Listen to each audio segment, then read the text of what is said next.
Gupta and Gupta जो कि Gupta and Gupta जो कि सिविल इंजीनियरिंग का एक इम्पॉर्टेंट बुक है। सिविल इंजीनियरिंग का एक इम्पॉर्टेंट बुक है, उसी का चैप्टर है कंक्रीट स्ट्रक्चर या कंक्रीट टेक्नोलॉजी एंड डिज़ाइन। ये एक डिज़ाइन पेपर है, इसी का क्वेश्चन हम लोग आज सॉल्व करेंगे और एनालिसिस करेंगे। काफ़ी इम्पोर्टेंट बुक है गुप्ता एंड गुप्ता, जिसका क्वेश्चन जो है हर एक एग्ज़ाम में डायरेक्ट मैच करता है, चाहे वो जेई का हो, जो एग्ज़ाम वो जेई का हो या फिर स्टेट एई का हो, एसएससी हो, कोई भी एग्ज़ाम हो, उसके लिए ये काफ़ी इम्पोर्टेंट बुक है सिविल इंजीनियरिंग के लिए। तो सिविल इंजीनियरिंग का जो गुप्ता एंड गुप्ता है, उसी बुक का ये चैप्टर है, 14th नंबर चैप्टर है। इससे पहले हम लोग 1 से लेकर के 13 तक के चैप्टर जो है एफएम से सॉल्व करते हुए हम लोग स्टील स्ट्रक्चर तक का टोटल चैप्टर को हम लोग सॉल्व करके एनालाइज करते हुए वीडियो अपलोड किया हुआ है। ये 14th नंबर चैप्टर है, जिसको आज हम लोग स्टार्ट करेंगे।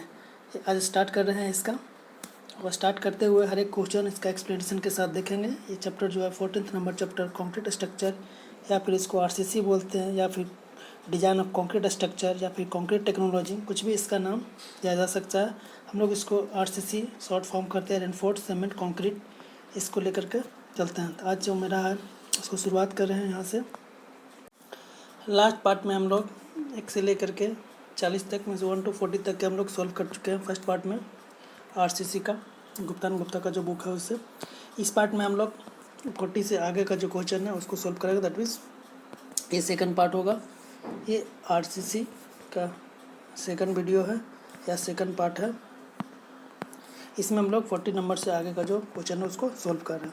तो सबसे पहले 40 नंबर क्वेश्चन देखते हैं क्या कह रहा है। 40 नंबर कहता है minimum grade of concrete.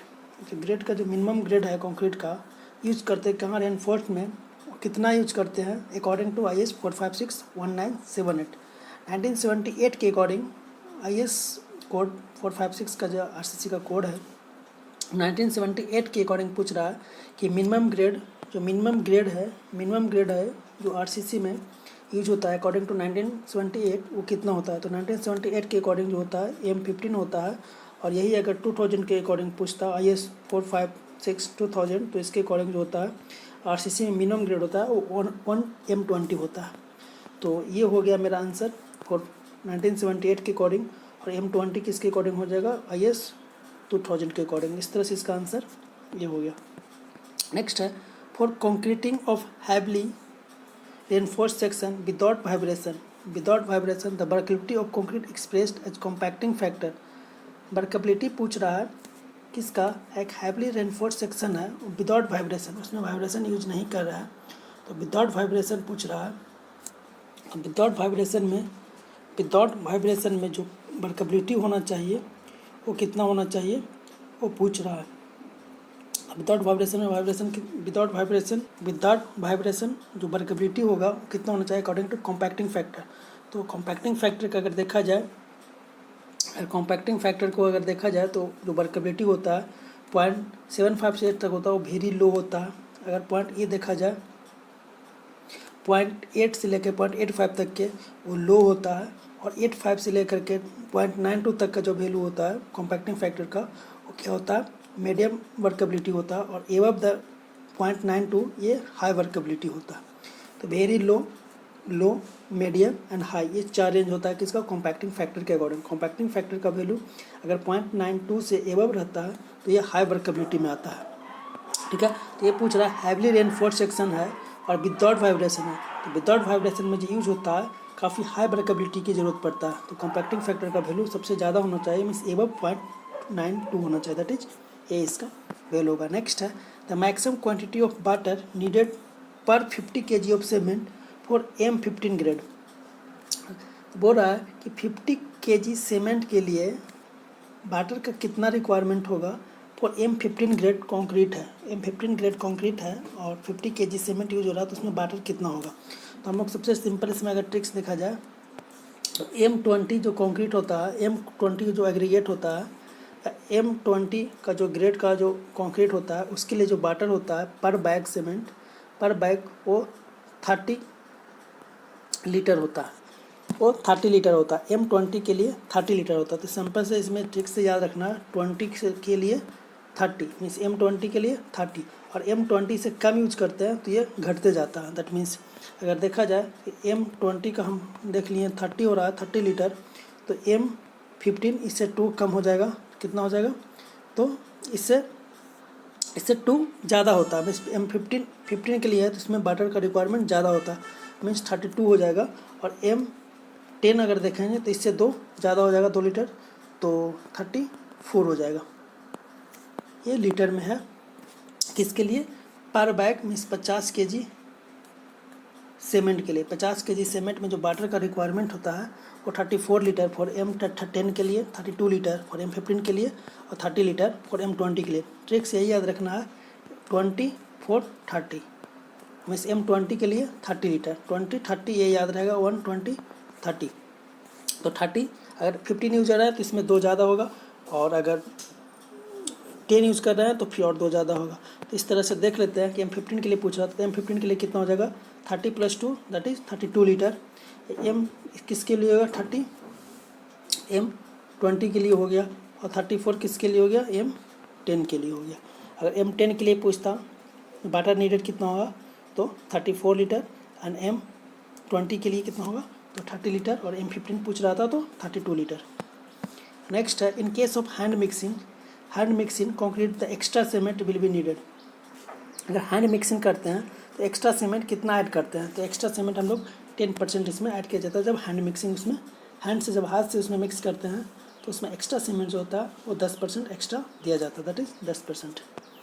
Next है, for wall column and vertical faces all structure member the form work is generally remove. जो फॉर्म वर्क होता है कितना टाइम में रिमूव होता है, किसके लिए, तो कॉलम हो या वॉल हो या वर्टिकल। कॉलम भी वर्टिकल फेस होता है, वॉल भी वर्टिकल फेस होता है, और ये वर्टिकल फेस, किसी वर्टिकल फेस के लिए जो फॉर्म वर्क होता है और रिमूव करने का जो मिनिमम टाइम होता है 1 से लेकर के 1 से 2 दिन तक के होता है। 1 से 2 डे में उसको रिमूव कर देना है। फॉर्म वर्क मिनिमम टाइम जो होता है रिमूव करने का वो 1 से 2 डे होता है। तो फॉर्म वर्क किसके लिए, वर्टिकल फेस के लिए 1 से 2 day, that is 24 to 48। 3 day जो होता है वो किसके लिए होता है, 3 डे जो होता है सॉफिट जो होता है, सॉफिट फॉर्म वर्क जो होता है स्लैब के लिए, soffit form work for slab, soffit form work slab के लिए 3 डे में रिप्लेस होता है। अगर 7 डे जो होता है वो बीम के लिए होता है, वो जो फॉर्म वर्क रिमूव होता है beam and slab up to 4.5 metre, up to 4.5 metre तक के जो अगर स्पैन है बीम का, तो उसमें जो रिमूव होता है वो 7 डेज में होता है। और अगर 4.5 से ज़्यादा और 6 से कम है, मीन्स 4.5 से लेकर के 6 मीटर तक के स्पैन है, तो उसको कह सकते हैं 40 डेज होता है उसका रिमूवल। और 6 मीटर से अगर ज़्यादा है तो उसको 28 डेज होता है। तो फॉर्म रिमूवल का जो टाइम होता है 7 डेज, 7 डेज किसके लिए होता है, up to 4.5 metre span. 14 days किसके लिए होता है, अप टू 6 मीटर स्पैन। और 21 डेज किसके लिए होता है, 6 ग्रेटर देन 6 मीटर स्पैन। अगर 6 मीटर स्पैन से ज़्यादा है तो उसके लिए जो फॉर्म वर्क रिमूवल जो टाइम होता है वो 21 डेज होता है। 3 डेज किसके लिए होता है, 3 डेज होता है सॉफिट वर्क के लिए, जो सॉफिट फॉर्म वर्क है स्लैब में उसके लिए होता है 3 डेज। और 1 से 2 डेज किसके लिए होता है, वर्टिकल फेस के लिए। वर्टिकल फेस जो है उसके लिए 1 से 2 डेज होता है। तो इसका आंसर ये हो गया। नेक्स्ट है द इंडिविजुअल वेरिएशन होता है between test strength of sample should not be more than. जो इंडिविजुअल वेरिएशन होता है कितना होना चाहिए, ±50% ऑफ द एवरेज। जो इंडिविजुअल वेरिएशन होना चाहिए वो कितना होना चाहिए स्ट्रेंथ का, और ±50% होगा एवरेज का, दैट इज सी। नेक्स्ट है one of the criteria for effective width of flange of T beam का इफेक्टिव एरिया का जो एक फॉर्मूला दिया हुआ है, VF = L0/C + L0/6 + BW + 6DF। ये टी बीम का इफेक्टिव विड्थ का है। तो इसमें पूछ रहा है कि L0 जो है वो क्या है। L0 जो होता है distance between zero moment bending moment, जो डिस्टेंस होता है जीरो बेंडिंग मोमेंट का, उसी का जो डिस्टेंस होता है दोनों बीच का, जहाँ पे मान लिया बेंडिंग मोमेंट डायग्राम बना रहे हैं, बेंडिंग मोमेंट डायग्राम दोनों के बीच का जो जहाँ पे बेंडिंग मोमेंट 0 हो रहा है उस दोनों बीच का जो डिस्टेंस होता है उसी को L0 कहते हैं। ये बोल रहा है कि L0 इसमें क्या है, effective span distance between the point of zero moment in the beam, यहाँ पे जीरो मोमेंट हो रहा है उसी का distance, that is B. Next है for a cantilever of effective depth 0.5 meter दिया हुआ है, तो maximum span to satisfy the vertical deflection. Cantilever दिया हुआ तो हम लोग जानते हैं अगर डिफ्लेक्शन का लिमिट देखा जाए तो स्पैन लेंथ L/D का जो रेशियो होता है वो कितना होता है 7, 20 और 26। 7 होता है कैंटिलीवर बीम के लिए, सिंपली सपोर्टेड बीम के लिए 20 और कंटिन्यूअस बीम के लिए 26। यहाँ पे कैंटिलीवर है तो कैंटिलीवर के बीच में 7 हो जाएगा। यहाँ से देख सकते हैं L/D का जो रेशियो हो जाएगा वो कितना हो जाएगा, L/D का रेशियो मेरा 7 हो गया, L/D का रेशियो 7 हो गया। और इफेक्टिव डेप्थ कितना पूछ रहा है मेरा, दिया हुआ है मैक्सिमम स्पैन लेंथ पूछ रहा है कितना होगा, जब इफेक्टिव डेप्थ कितना है मेरा 0.5 है, तो डी की जगह पर 0.5 डाल देते हैं। तो फॉर कैंटिलीवर बीम हम लोग जानते हैं L/D का रेशियो कितना होता है 7, L निकालना है, D मेरा दिया हुआ है 0.5 और 7 हो गया, इसमें मल्टीप्लाई करेंगे तो L कितना हो गया 7 मल्टीप्लाई 0.5 तो 3.5 मीटर, दैट इज 3.5 मीटर। यही अगर यहाँ पे L/D जो होता है वो 7 होता है कैंटिलीवर के लिए, 20 होता है सिंपली सपोर्टेड बीम के लिए और 26 होता है कंटिन्यूअस बीम के लिए। इतना इंपॉर्टेंट है। अप टू स्पैन जो अगर 10 मीटर तक के है, 10 मीटर स्पैन है तब अप टू 10 मीटर स्पैन के लिए ये क्राइटेरिया फॉलो करता है। नेक्स्ट है for simply supported beam of span, अभी जो है सिंपली सपोर्टेड बीम दिया हुआ स्पैन कितना हुआ 15 metre, the minimum effective depth to satisfy the vertical deflection. फिर से स्पैन बाय इफेक्टिव लेंथ होगा, बट यहाँ पर क्या दिया हुआ स्पैन लेंथ जो है L जो है ग्रेटर देन 10 मीटर है। जब L 10 मीटर से ज़्यादा होता है, L 10 मीटर से ज़्यादा हो जाता है तो L/D रेशियो जो है क्या हो जाता है A इंटू मॉडिफिकेशन फैक्टर हो जाता है, मॉडिफिकेशन फैक्टर होता है, या फिर A इंटू मॉडिफिकेशन फैक्टर, या L/D जो होता है A इंटू 10 बाई स्पैन हो जाता है, 10 बाई स्पैन लेंथ होता है, इंटू 10 बाई स्पैन हो जाता है। तो यहाँ पर देख रहे हैं कि जो स्पैन लेंथ है अगर 10 मीटर से ज़्यादा है, L जो है 10 मीटर से ज़्यादा है, तो L/D रेशियो जो हो जाएगा वो कितना हो जाएगा A into 10 by span. A क्या था जो पिछले बार देखे थे L/D बराबर 7, 20 और 26, ये A का वैल्यू है अप टू 10 मीटर तक के ही था। जब 10 मीटर तक के रहता है तो ये जो वैल्यू होता है 7, 20 और 26 होता है। 7 कैंटिलीवर के लिए, 20 सिंपली सपोर्टेड और 26 कंटिन्यूअस के लिए। बट स्पैन यहाँ पे 15 मीटर से ज़्यादा है, 10 मीटर से ज़्यादा है, 15 मीटर है तो 10 से ज़्यादा है, उसके लिए क्या होता है L/D ratio A into 10 by span. तो यहीं से हम लोग निकालते हैं, तो L/D बराबर A, ये सिंपली सपोर्टेड था तो A का वैल्यू कितना हो जाएगा यहाँ पे 20 इंटू स्पैन 10, ये 10 बाई स्पैन है, स्पैन कितना दिया हुआ मेरा 15 मीटर, मीटर में डालना है। इसको सोल्व करेंगे, सोल्व कर रहा है तो मेरा 1 पॉइंट समथिंग आ रहा है, मतलब 1 से ज़्यादा आ रहा है। तो यहाँ पर देख रहा है कि मोर देन 1 एक ऑप्शन दिया हुआ, दैट इज D। सिंपल इसमें यही देना है ऑप्शन कि स्पैन मेरा 15 मीटर से ज़्यादा है, और L/D जो होता है सिंपली सपोर्ट के लिए 20 किसके लिए होता है अप टू 10 मीटर स्पैन के लिए फॉर्मूला होता है। बट यहाँ पर 15 मीटर दिया हुआ है, इसमें मल्टीप्लाई हो जाएगा 10 बाई स्पैन से। इसको सॉल्व करेंगे तो इसका जो वैल्यू आ रहा है L का जो वैल्यू आ रहा है वो कितना आ रहा है, effective depth to be satisfy the vertical deflection. अच्छा L का तो वैल्यू दिया हुआ है, वर्टिकल डिफ्लेक्शन D का जो वैल्यू आ रहा है, D का जो वैल्यू मेरा आ रहा है वो ग्रेटर देन 1 आ रहा है, दैट इज D। नेक्स्ट है for continuous slab, continuous slab दिया हुआ है 3 मीटर इंटू 3.5 मीटर साइज में, Lx जो दिया हुआ है वो 3 दिया हुआ है, और L/y जो दिया हुआ है वो 3.5 दिया हुआ है। एक स्लैब में एक Lx होता है और एक Ly होता है, Lx होता है एक Ly होता है। तो Lx दिया हुआ मेरा शॉर्टर स्पैन, ये होता है लॉन्गर स्पैन, Lx होता है शॉर्टर स्पैन और Ly होता है लॉन्गर स्पैन। तो पूछ रहा है इसमें क्या, वो देखते हैं। कंटिन्यूअस स्लैब इतना साइज दिया हुआ, the minimum overall depth of slab to satisfy the vertical deflection. Minimum overall क्या हो जाएगा इसमें, अगर देखा जाए तो L/Lx का वैल्यू निकालते हैं तो कितना आ रहा है 3.5 divide by 3, that is less than 2। जब ये Ly/Lx का वैल्यू लेस देन 2 आए तो कह सकते हैं कि ये 2 वे स्पैन होगा, 2 वे स्लैब होगा। अगर भाई एल एक्स का वैल्यू ग्रेटर देन 2 आता है तो कह सकते हैं 1 वे आएगा, बट यहाँ पे लेस देन 2 है तो कह सकते हैं 2 वे है। ये दोनों का जो रेशियो निकाल रहे हैं तो क्या आ रहा है, लेस देन 2 आ रहा है। तो यहाँ से कह सकते हैं कि ये 2 वे स्लैब है। अब 2 वे स्लैब रहता है तो जो रेशियो होता है effective span, small span divide by depth is equal to 40। जो रेशियो होता है टू वे स्लैब का, तो shorter span divide by depth, overall depth is equal to 40 होता है।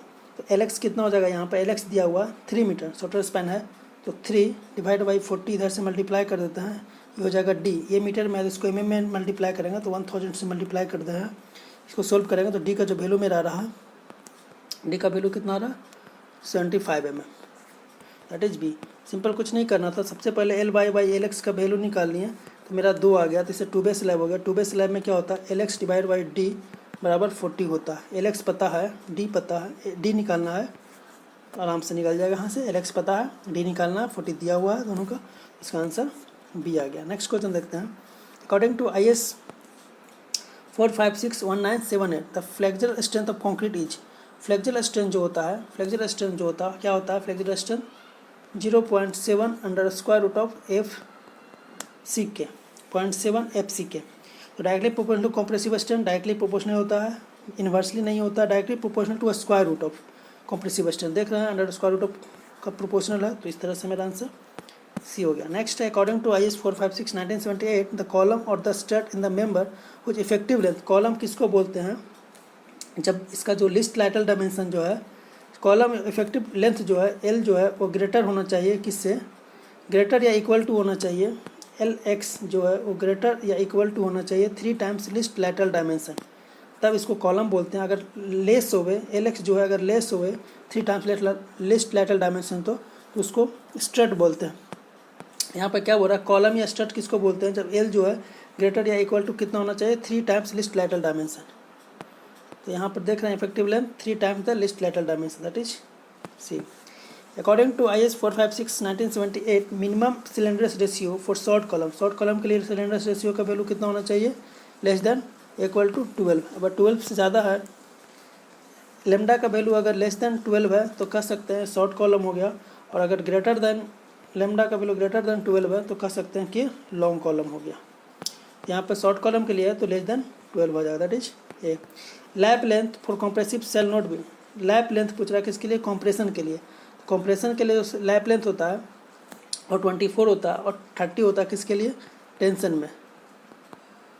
टेंशन में जो लैप लेंथ का वैल्यू होता है वो 30 होता है और कॉम्प्रेशन में कितना होता है वो 24 होता है। लैप लेंथ 30 और 2 टाइम्स जो होता है लैटरल 2 टाइम्स होता है डेवलपमेंट लेंथ का।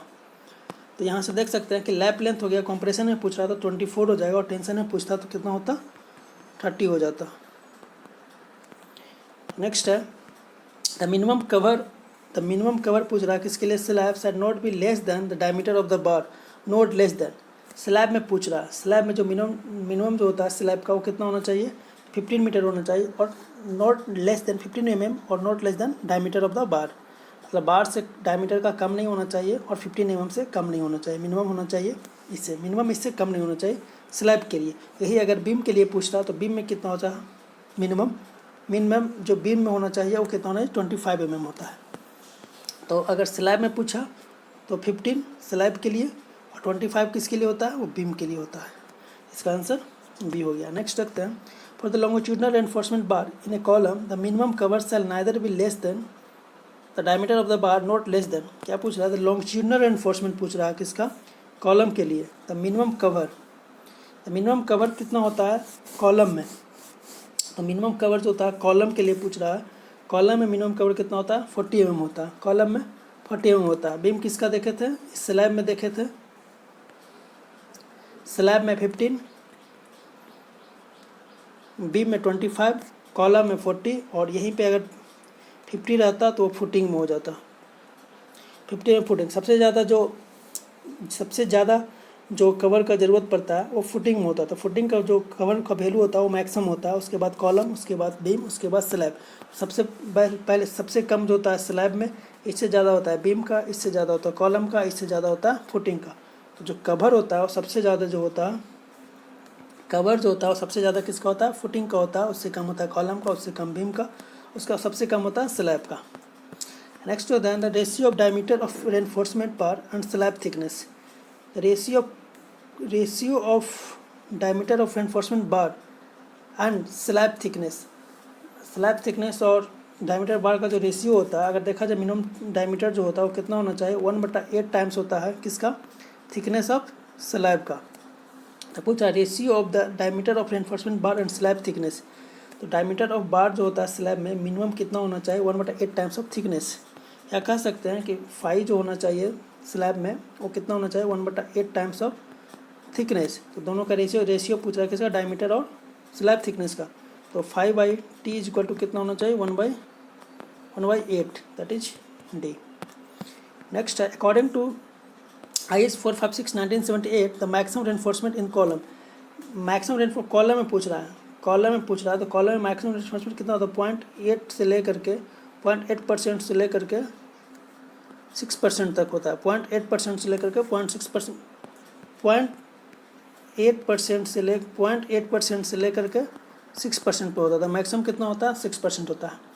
According to IS 456/1978 the maximum reinforcement in column, column में पूछ रहा है, कॉलम में मैक्सिमम रेनफोर्समेंट जो होता है, कॉलम में मैक्सिमम रेनफोर्समेंट जो होता है वो 6% होता है। 0.8 to 6% इसका रेंज होता है। यहीं अगर स्लैब में पूछता, कॉलम में अगर देखा स्टिक्स इसका है, कॉलम में कितने बड़ा है, 6 बड़ा है, तो मैक्सिमम कितना होना चाहिए, 6 होना चाहिए। ये अगर स्लैब में पूछता तो स्लैब में मैक्सिमम कितना होता है रेनफोर्समेंट, स्लैब में 4 बड़ा तो मैक्सिमम 4% होता है।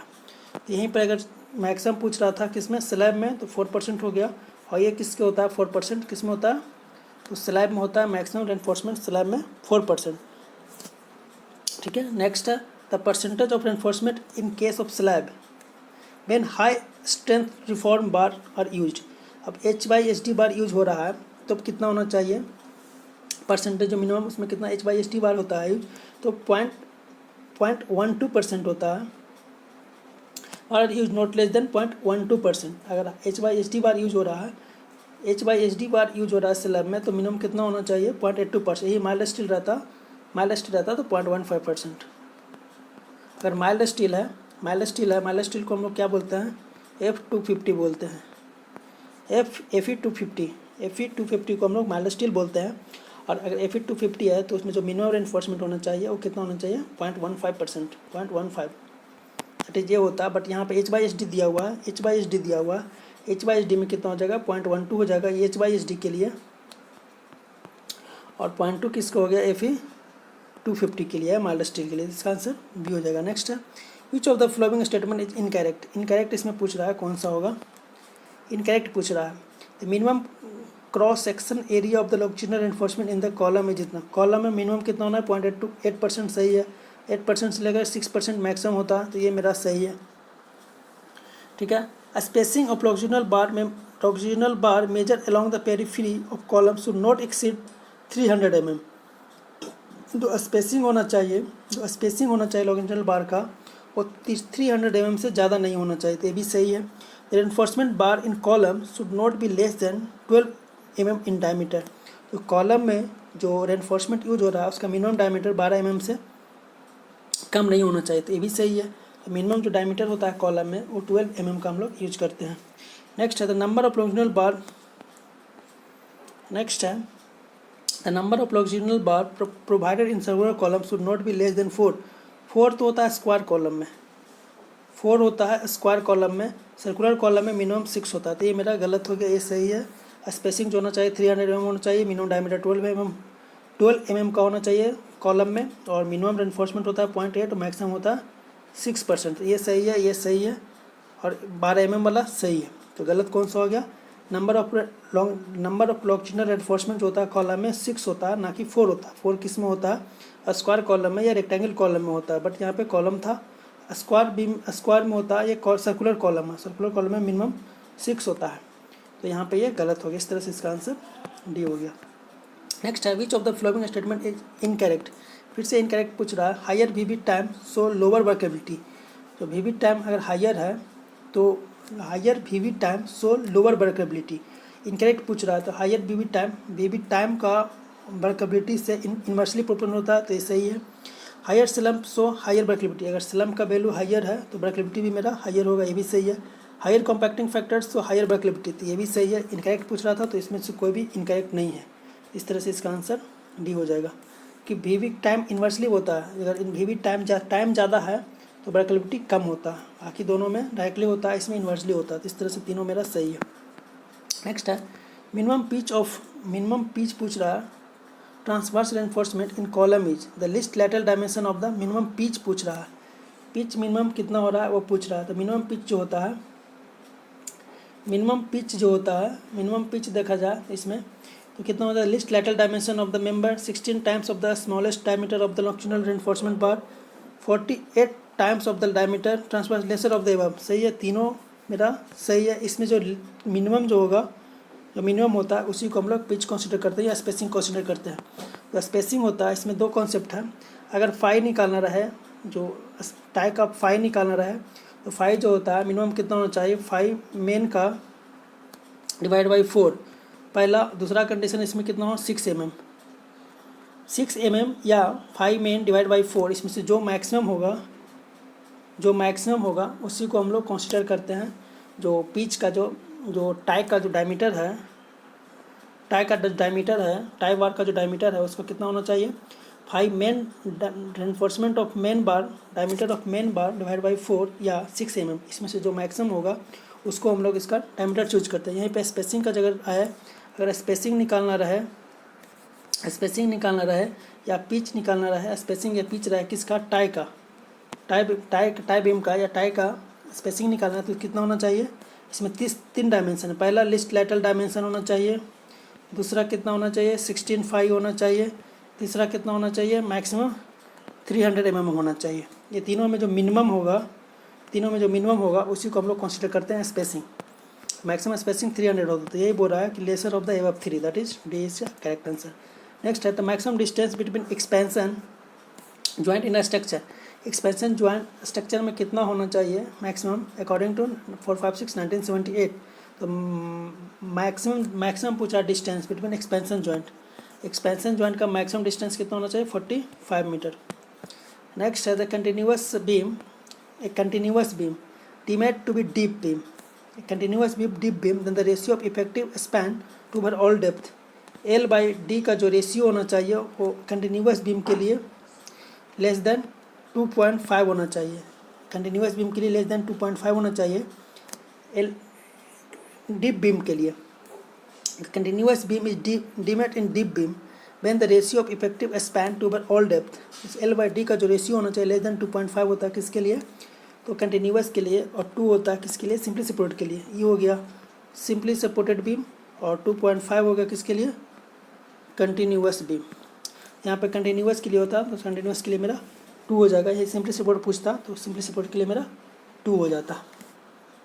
नेक्स्ट है क्रिटिकल सेक्शन। एक यहाँ पे याद रखना कि लेस देन होता है, जो L by D का जो रेशियो है वो लेस देन 2 और लेस देन 2.5 होता है, ना कि ग्रेटर देन। यहाँ पे याद रखना लेस देन 2 होता है, दैट इज ये हो गया सिंपली सपोर्टेड बीम के लिए, और 2.5 हो गया कंटिन्यूअस बीम के लिए, लेकिन लेस देन है। नेक्स्ट है critical section for the shear. Critical section पूछ रहा है किसके लिए, shear in case of flat slab के लिए पूछ रहा है। क्रिटिकल सेक्शन फ्लैट स्लैब का जो थिकनेस होता है मिनिमम कितना होना चाहिए, 125 mm। थिकनेस जो होता है फ्लैट स्लैब का, मिनिमम थिकनेस जो होता है फ्लैट स्लैब का 125 mm होता है। तो क्रिटिकल सेक्शन कितना पे होता है, क्रिटिकल सेक्शन इसका D/2 होता है फ्रॉम पेरीफेरी। जो पेरीफेरी से D/2 का डिस्टेंस होता है, जो D/2 from the periphery of the column drop panel is known as critical section. तो क्रिटिकल सेक्शन होता है फ्लैट स्लैब का। अगर ये फ्लैट स्लैब है, कॉलम है फ्लैट स्लैब, इससे जो डिस्टेंस D/2 होता है उसी को क्रिटिकल सेक्शन बोलते हैं। तो इसका आंसर डी हो गया। अगर फ्लैट स्लैब का थिकनेस पूछा जाए मिनिमम थिकनेस, तो 125 mm इसका मिनिमम थिकनेस होता है। तो फ्लैट स्लैब का मिनिमम थिकनेस 125 mm, और क्रिटिकल सेक्शन कितना होना है, D/2 फ्रॉम पेरीफेरी। नेक्स्ट है the minimum thickness of load bearing RCC बाल का पूछ रहा है मिनिमम थिकनेस कितना होना चाहिए। तो मिनिमम थिकनेस जो बाल का होता है वो 100 mm होता है। मिनिमम थिकनेस अगर बाल का देखा जाए, जो वर्टिकल वाल हो गया वो RCC बाल है। RCC वाल का जो मिनिमम थिकनेस होता है 100 mm होना चाहिए। और रेनफोर्समेंट जो होता है मिनिमम, अगर मिनिमम रेनफोर्समेंट देखा जाए, मिनिमम रेनफोर्समेंट अगर देखा जाए, मिनिमम रेनफोर्समेंट वर्टिकल बाल में वो कितना होना चाहिए, 0.4% होता है। मिनिमम रेनफोर्समेंट इन वर्टिकल बाल 1/4% ऑफ क्रॉस सेक्शन एरिया, ठीक है। मिनिमम रेनफोर्समेंट स्पेसिंग जो होता है, ये अगर स्पेसिंग पूछता है बाल में, वर्टिकल बाल में, तो spacing not less then 450 mm, 450 mm से ज़्यादा नहीं होना चाहिए, और 3 टाइम्स द थिकनेस ऑफ बाल। तो इम्पोर्टेंट डाटा हो गया इसमें।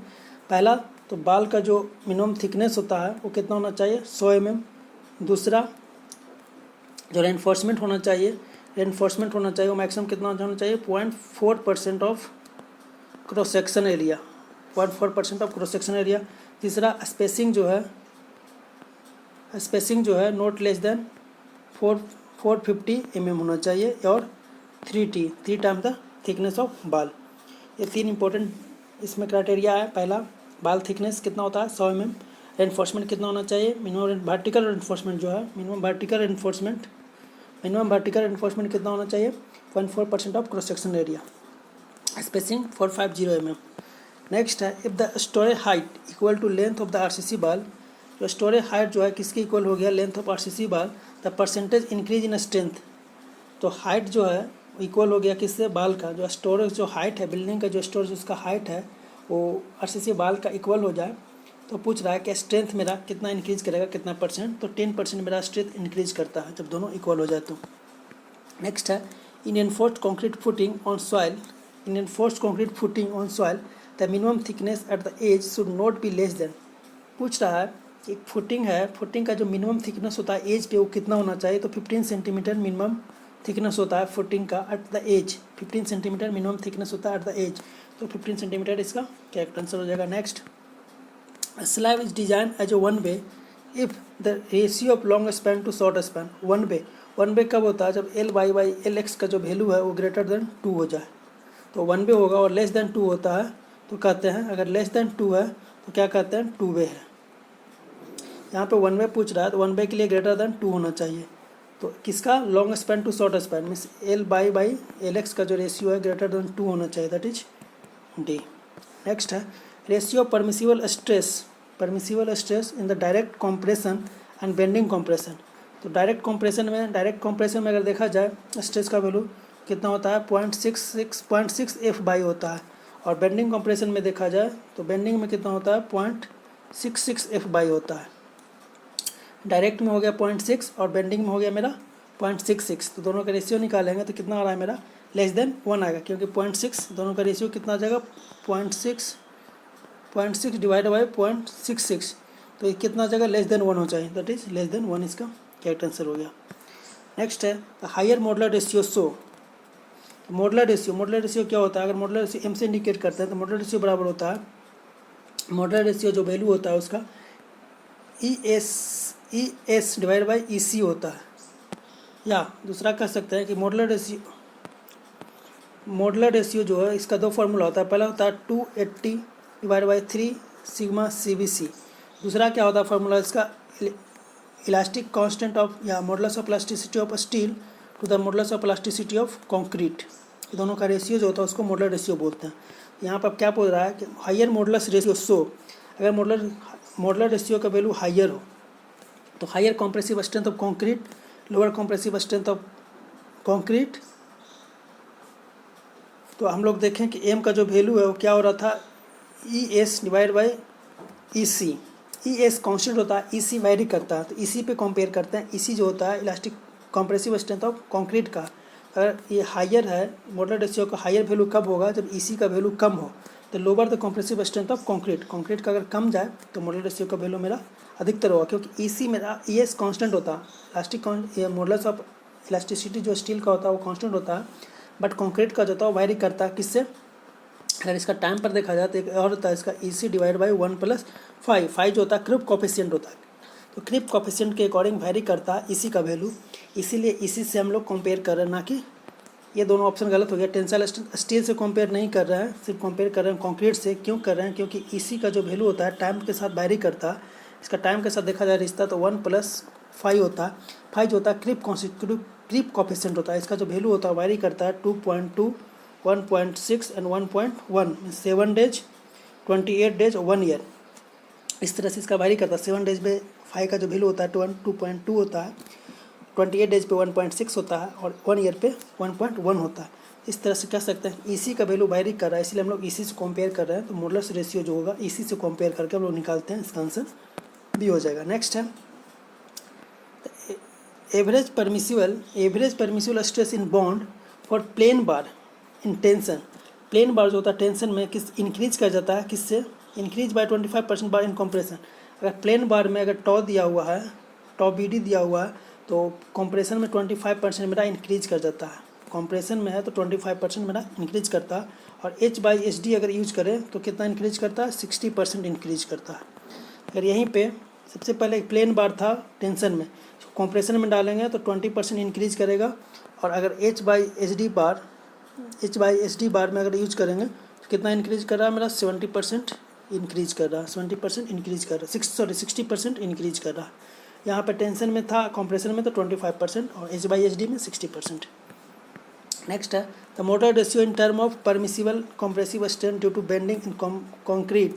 अभी हम लोग देखे थे मोटर रेशियो का वैल्यू कितना था? 280/3 सिग्मा CVC या फिर ES/EC, दोनों वैल्यू होता है। इसमें फार्मूला पूछ रहा है तो 280/3 सिग्मा C। ऑप्शन देख लेते हैं, 280/3 सिग्मा C। ये पार्शियली वैरी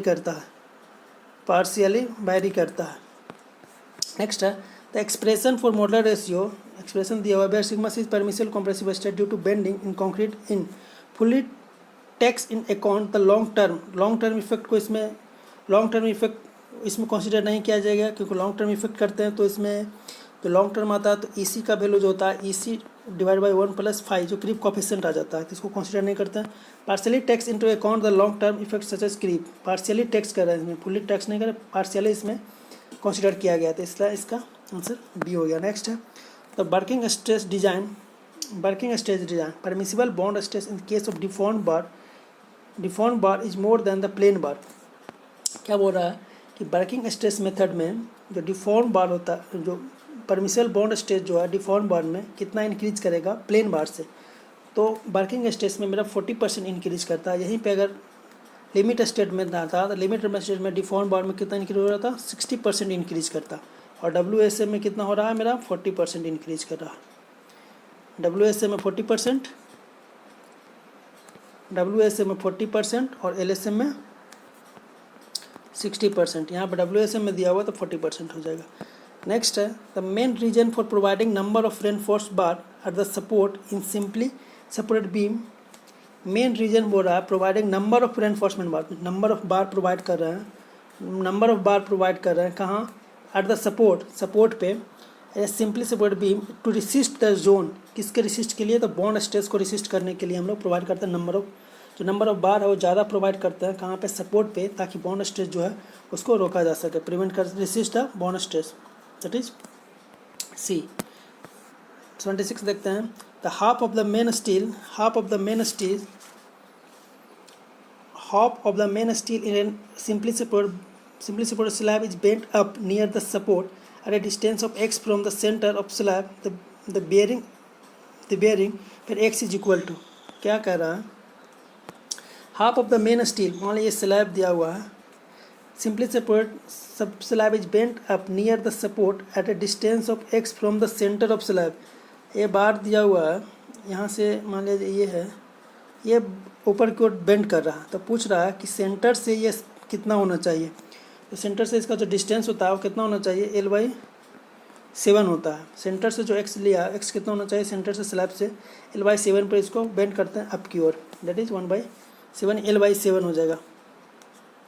L स्पैन हो गया, ओवरऑल स्पैन लेंथ हो गया, पूरा L हो गया, तो L/7 डिस्टेंस पे इसको हम लोग अप करते हैं तो L/7 हो जाएगा। नेक्स्ट है when shear stress exceed the permissible limit in the slab then it's reduce by. अगर शियर स्ट्रेस जो है एक्सीड कर जाए परमिसिबल स्ट्रेस से तो क्या करेंगे? वो बोल रहा कि if when the shear stress exceed the permissible limit increase कर permissible limit in the slab then the reduce by. तो शियर स्ट्रेस को डिक्रीज करने के लिए हम लोग क्या करना पड़ेगा, जो डेप्थ है उसको इंक्रीज कर देते हैं, increase the depth of the slab, that is ए इसका एग्जैक्ट है। अगर शियर स्ट्रेस मेरा स्लैब में इंक्रीज कर जाए, शियर स्ट्रेस का वैल्यू बढ़ने लगे तो हम लोग उसका डेप्थ जो है उसको इंक्रीज कर देते हैं ताकि शियर स्ट्रेस मेरा घट जाए। नेक्स्ट है, if the size of panel flat slab, the size of the panel in a flat slab 6 metre into 6 metre, then as per Indian standard code the width of the column strip and middle strip, column strip और middle strip का जो width होगा कितना हो जाएगा, L/2 into L/2 हो जाता है। तो विड्थ जो होता है मिडिल स्ट्रिप का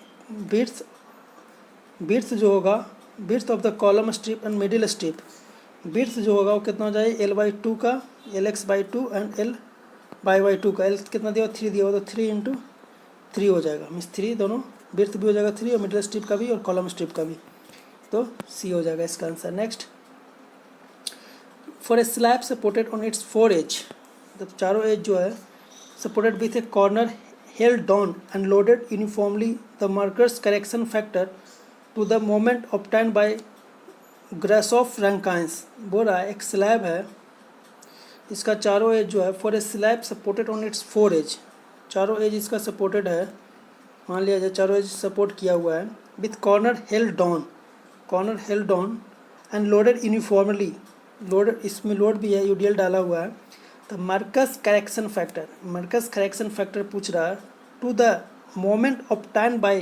ग्रासहोफ-रैंकाइन का जो मोमेंट होगा वो कितना होना चाहिए, जो ऑलवेज जो है कम होता है 1 से, always less than 1, the Marcus correction factor to the moment obtained by Grashof Rankine theory is always less than 1, that is ए।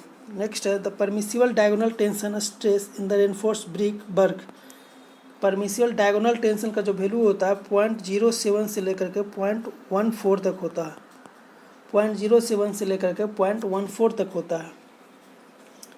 तो परमिसिबल डायगोनल टेंशन स्ट्रेस इन रेनफोर्स्ड ब्रिक वर्क में जो परमिसिबल डायगोनल टेंशन होता है कितना होता है, 0.07 से लेकर के 0.14 तक होता है। तो इसमें अप्रोक्स देखा जाए तो 0.07 से लेकर के 0.14 तक हो रहा है, 0.07 से लेकर के, तो ये नहीं होगा 0.07 से लेकर 0.14, तो मैक्सिमम देख रहे हैं कि 0.1 है तो अबाउट 1 कर सकते हैं, दैट इज ए। नेक्स्ट यहीं पर रहने देता है, हम लोग 80 क्वेश्चन तक सोल्व कर चुके हैं। देखिए फर्स्ट पार्ट में हम लोग 1 से लेकर के 40 तक सोल्व किए थे, सेकंड पार्ट में हम लोग देखें 40 से लेकर के 80 तक, मीन्स 40 to 80 लगभग 40 क्वेश्चन हम लोग इसमें सोल्व किए हैं। फिर से नेक्स्ट पार्ट में 40 क्वेश्चन को सोल्व करेंगे, ज़्यादा क्वेश्चन लेंदी नहीं कर रहे हैं, 40 क्वेश्चन को सोल्व करते हुए इसको हम लोग सीरीज को कंप्लीट करते हैं। तो इस पार्ट में हम लोग 40 क्वेश्चन ही रहने देते हैं। ये सेकंड पार्ट था, सेकंड पार्ट में हम लोग 40 क्वेश्चन को सोल्व किए हैं, 40 क्वेश्चन को प्रॉब्लम किया, मीन्स 40 से लेकर के 80 तक के क्वेश्चन को हम लोग सोल्व किए हैं।